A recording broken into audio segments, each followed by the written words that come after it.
ရွယ်ရောက်စ Madeline Swan ဟာသူမရဲ့မိခင်ကို Lucifer Safin ကတပ်ဖြတ်တာကိုမျက်မြင်တွေ့ရှိခဲ့ပါတယ်။ Safin ရဲ့မိသားစုဟာ Madeline ရဲ့ဖခင် Mr. White က Blue Veil ရဲ့အမိန့်နဲ့တပ်ဖြတ်ခြင်းကိုခံခဲ့ရတာပါ။ Madeline က Safin ကိုဒဏ်ရာရအောင်ပြန်တိုက်ခိုက်ပြီးနောက်ရေခဲကန်ထဲကျသွားခဲ့ပေမဲ့ Safin ကပဲသူမကိုပြန်ကယ်ခဲ့ပါတယ်။မြမောက်ခေတ်မှာတော့ Blofeld အဖမ်းခံရပြီးတနစ်ကြာမှာ Madeline ဟာ James Bond နဲ့အတူအီတလီနိုင်ငံ Madeira ကိုခရီးထွက်ခဲ့ပြီး Bonnie ရဲ့ချစ်သူဟောင်း Vesper Lynd ကိုမေ့ပြောင်းနိုင်ကိုသူမရဲ့ဂူစီကိုတွားရောက်ဖို့တိုက်တွန်းခဲ့ပါတယ်။ Bond အဲ့ဂူကိုရောက်တဲ့အခါဘုံပေါက်ကွဲခဲ့ပြီးမျက်လုံးတုတ်တက်ထားတဲ့ကျေးဆိုင်စစ်တီ Primo ဦးဆောင်တဲ့ Spectre အဖွဲ့ရဲ့တိုက်ခိုက်ခြင်းကိုခံရပါတယ်။ Bond နဲ့အတူထွက်ပြေးနေတော့ Madeline စီကို Blofeld စီကနေဂုံပြူဖုံးခေါ်ဆိုမှုတစ်ခုရောက်လာခဲ့ပါတယ်။ဒါကြောင့် Bond က Madeline ကိုသူ့ကိုသစ္စာဖောက်တယ်လို့ဆွဆွဲပြီးငါတို့နောက်ထပ်ဘယ်တော့မှမဆုံကြတော့ဘူးလို့ပြောကသူမကိုနှင်ထုတ်လိုက်ပါတယ်။ငါးနှစ်အကြာမှာတော့ Spectre agent တွေဟာ MI6 တပ်ခွဲကန်ကိုထိုးဖောက်ဝင်ရောက်ပြီး M ရဲ့လက်အောင်မှာလှုပ်ဝက်ထုတ်လုပ်ထားတဲ့ DNA ပိထ Nanobot ဇီဝလက်နက် Project Hercule နဲ့အတူသိပ္ပံပညာရှင် Valdo Obruchev ကိုပြန်ပေးဆွဲသွားပါတယ်။အခုခါမှာဂျမေကာမှာနေထိုင်နေတဲ့ Bond ကိုသူ့ရဲ့ CIA မိတ်ဆွေ Philip Leiter က Cuba က Spectre ပါတီတစ်ခုကနေ Obruchev ကိုကယ်ထုတ်ပေးဖို့အကူအညီတောင်းပါတယ်။ Bond ရဲ့နေတာကိုအစားထိုးတဲ့ Agent 007အသစ် Nomi ကတော့သူမရဲ့အလုပ်ထဲကိုဝင်မရှုပ်ဘူးလို့ Bond ကိုသတိပေးပါတယ်။ Bond ဟာ M နဲ့ဆက်သွယ်ခဲ့ပေမဲ့ M က Hercule အကြောင်းရှင်းပြဖို့ငင်းဆန်ခဲ့တာကြောင့် Bond ဟာ Philip ရဲ့ကမ်းလှမ်းချက်ကိုလက်ခံလိုက်ပါတယ်။ Bond ဟာ CIA Agent Paloma နဲ့အတူပါတီထဲကိုထူးဖောက်ဝင်ရောက်ပါတယ်။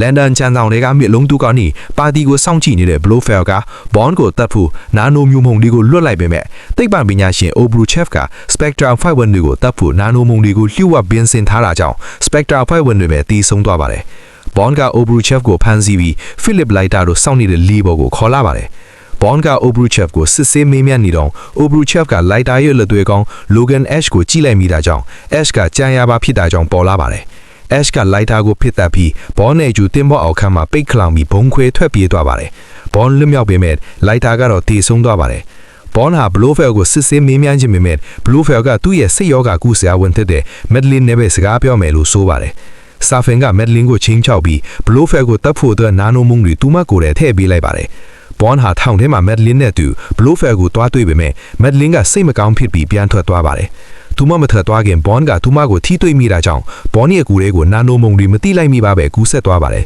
။စစ်ဆေးမေးမြန်းနေတော့ Blofeld က Madeline သစ္စာဖောက်တယ်လို့ Bond ယုံကြည်သွားအောင်သူကိုယ်တိုင်စီစဉ်ထားတာဖြစ်တယ်လို့ဖွင့်ပြောလိုက်ပါတယ်။ Bond ဒေါသထွက်ပြီး Blofeld ကိုခဏလောက်လေပင်ညှိုက်လိုက်ရကနေ Bond ရဲ့ကိုယ်ပေါ်ကနာနိုမုံတွေကူးဆက်ပြီး Blofeld သေဆုံးသွားပါတယ်။ Bond ဟာ Norway က Madeline ရဲ့အိမ်မှာသူမနဲ့ပြန်လဲတစ်မြက်ပြီးသူမရဲ့သမီးလေး Martel နဲ့တွေ့ဆုံပါတယ်။ Martel ဟာ Bond နဲ့တူနေပေမဲ့ Madeline ကတော့ Bond ရဲ့ကလေးမဟုတ်ဘူးလို့ညင်းဆိုပါတယ်။ Madeline က Safin ရဲ့ကြောင်းသူမဖခင်စုဆောင်းထားတဲ့တရင်ချက်လက်တွေကိုပြောပြနေတော့ Ash လာရင်တို့ရောက်လာပါတယ်။ Bond က Madeline နဲ့ Martel ကိုတောထဲမှာဖုံးခိုင်းပြီး Ash နဲ့သူ့လူတွေကိုတတ်ဖြစ်လိုက်ပေမဲ့ Safin က Madeline နဲ့ Martel ကိုပြန်ပေးဆွဲသွားပါတယ်။ Q ဟာ Bond နဲ့ Nomi ကို Safin ရဲ့ Nanobot စက်ယုံရှိတဲ့ကျွန်းထဲဝင်ဖို့မုတ်ယူနိုင်တဲ့လေယာဉ်သစင်းပေးပါတယ်။ Safin နဲ့ Obruchev တို့ဟာနာနိုမုံတွေကိုတကဘာလုံးဖြန့်ပြီးလူသားများစွာကိုတတ်ပြီးကဘာအသစ်ကိုအုပ်ချုပ်ဖို့ကြံစည်နေတာပါ။ Bond ဟာ Safin နဲ့တက်တော်စီတွေကိုတတ်ခဲ့ပြီး Safin ကတော့ Martel ကိုခေါ်ပြီးထွက်ပြေးသွားပါတယ်။ Madeline က Primo စီကလွတ်မြောက်ပြီး